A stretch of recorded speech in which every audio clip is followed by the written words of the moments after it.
10 किलोमीटरला एक शहरातला व्यक्ती सूटबूट टाय घालून लोणीला गेला, शहरातला नांदेडला, ठीक आहे.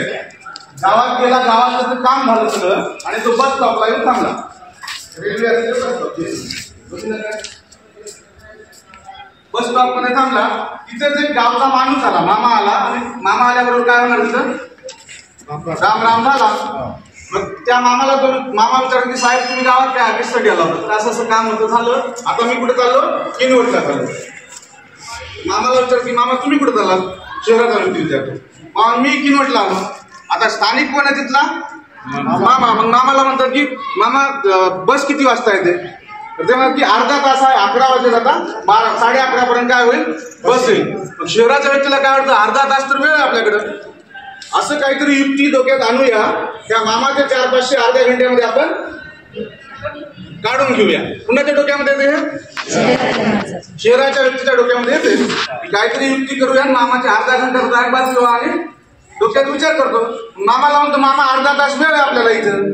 असं काही खेळ खेळता येईल का? असं काही प्रश्नावली करता येईल का ज्याच्यातून अर्धा घंटा पण आपला निघल आणि काही पैशाची देवाणघेवाण पण होईल? तर मामा म्हणतात की मी जर खेड्यातला माणूस, मी काय सांगू शकतो, तुम्हीच सांगा साहेब काय करायचं. शहरातला साहेब काय म्हणतो, मामा मी जर तुम्हाला एक प्रश्न विचारला, कुणाला? मामाला, आणि त्या प्रश्नाचं उत्तर जर मामा तुम्ही मला दिले तर मी तुम्हाला 500 रुपये देतो. किती रुपये देतो? आणि मामा तुम्हाला जर उत्तर आलं नाही तर तुम्हाला मला 500 रुपये द्यावा लागतील. मामा काय म्हणतात मग, साहेब तुम्ही जर शहरातले व्यक्ती आहेत तर तुम्ही काही विचारलं तर मला तर येणार नाही. असं होऊ शकते का साहेब की मला जर आला तर मी तुम्हाला 500 रुपये देतो? जर समजा मी तुम्हाला प्रश्न विचारला तर तुम्हाला जर उत्तर आलं तर तुम्ही मला 1000 देता का? काय म्हणतो खेळाचा आपला लोणीचा मामा, साहेब मला जर उत्तर आलं तर मी 500 रुपये द्यायला तयार आहे, पण म्हणजे हे काय आहे, तुम्हाला जर मी प्रश्न विचारला, तुम्हाला जर उत्तर आलं तर तुम्ही मला 1000 देत असाल तरच मी खेळतो तुमच्यात. काय म्हणतो शहरातला माणूस काय विचार करतो? मामा विचारून विचारून काय विचारणार? आपल्याला तर सगळं येतं. बरं ठीक आहे मामा, शर्यत लागली. कशी लागली शर्यत? आता खेड्याच्या माणसाला जर उत्तर आलं नाही, लोणीच्या माणसाला, तर त्यानं शहराच्या माणसाला किती द्यावं? 500 द्यायला पाहिजे. आणि शहरातल्या माणसाला जर उत्तर आलं तर त्यानं मामाला किती द्यावं? 1000 द्यावं. शहराचा व्यक्ती काय म्हणतो, मामा प्रश्न आहे का? खेड्यातला माणूस काय म्हणतो, साहेब तुम्ही काय विचार तर मला येणारच नाही. असं होऊ शकतं का मी पहिला प्रश्न विचारू तुम्हाला? शहरातला व्यक्ती काय विचार करतो, विचार मामा काय विचारणार? सोयाबीनचे भाव विचार. बरं ठीक आहे मामा तुम्ही पहिला प्रश्न विचारा म्हणतो. कोण म्हणतो आता?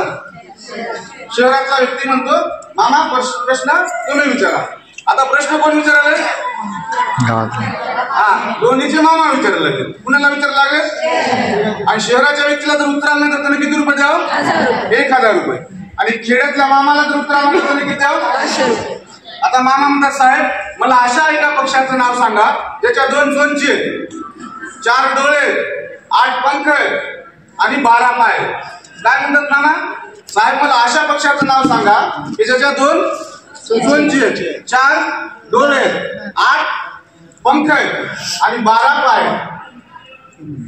साहेब काय करतात? खिशातला मोबाईल काढतात, गुगलला बघतात, कुठलाच पक्षी येत नाही तोपर्यंत गाडी पण येते. किती वेळ लागते जायला?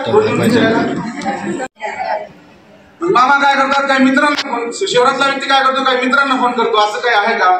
नाही. किनवटा येतं, दोघं बस स्टँडला उतरतात. साहेब म्हणतात, मामा म्हणतो की साहेब उत्तर द्या. मामा काय म्हणतात, साहेब काय म्हणतात, मामा म्हणतात की साहेब उत्तर द्या. साहेब काय म्हणतात की मामा मी हरलो, मला ह्या प्रश्नाचं उत्तर, या पक्षाचं नाव मला माहित नाही. 500-500 2 नोटा काय करतात? किती द्यायचे होते मामाला? 1000. 500-500 2 नोटा मामाला देऊन टाकतात. आणि म्हणतात शहराचा व्यक्ती काय म्हणतो, आता बरं मामा मी तर हरलो, मला आलं नाही प्रश्नाचं उत्तर, तुम्हीच सांगा प्रश्नाचं उत्तर काय. मग मामा काय करतो, साहेब मला बी या प्रश्नाचं उत्तर येत नाही, मी पण हरलो, हे घ्या 500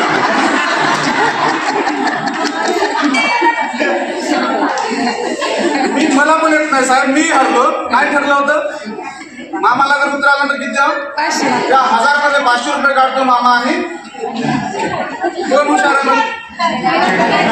कोण हुशार आहे मग? आपण कुठे राहता? आता आपल्याला 3 कोटी लिटर पाणी कमी पडणार आहे. ते उपचार करून आपण पाण्याची भरून कोण काढणार? मग आता तुम्ही सांगा की काय करूया. जसं साहेबांनी सांगितलं की शोषपेटे करूया, ठीक आहे. कोणी सांगितलं शेततळ करावं लागेल. माझ्या सोबतच्या शिक्षकांनी सांगितलं